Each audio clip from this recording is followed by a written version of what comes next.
Իրանի և Իսրայելի միջև 12-օրյա պատերազմը պաշտոնապես ավարտված եմ համարում, հայտարարել է Միացյալ Նահանգների նախագահ Դոնալդ Թրամփը։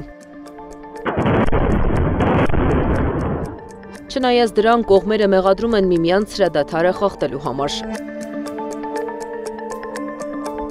Իրանի նախագահ Մասուդ Փեզեշքյանն էլ հայտարարել է, թե Իրանը հաղթել է, իսկ Իսրայելը նպատակին չի հասել։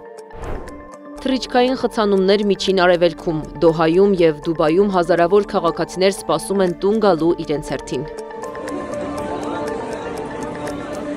Հունիսի 23-ին Իրանը հարվածել էր Կատարում և Իրաքում գտնվող նահանգների ռազմաբազաներին, որից հետո արաբական մի շարք երկրներ հայտարարել էին օդային տարածքը փակելու մասին։ 2 օր է անցել, բայց միջազգային օդանավակայանները չեն կարողանում վերադառնալ բնականոն աշխատանքին։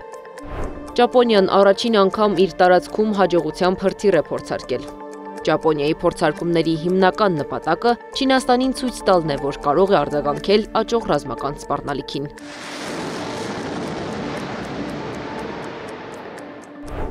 Մոզամբիկում ահաբեկիչները 120 երեխայի են առևանգել։ Մոզամբիկը 2017-ից պայքարում է այդ ահաբեկիչների դեմ առանց շոշափելի հաջողության։ Տեղական ուժերն օգնություն են ստանում Ռուանդայից, Հարավաֆրիկյան Հանրապետությունից և տարածաշրջանային այլ դաշնակիցներից։ 2020-ին զինյալներն իրականացրել են զանգվածային սպանություններ գլխատելով տասնյակ մարդկանց, այդ թվում երեխաների։ Ըստ ՄԱԿ-ի, ավելի քան 600,000 մարդ տեղահանվել է, իսկ բռնությունները տարածվել են հարևան շրջաններում։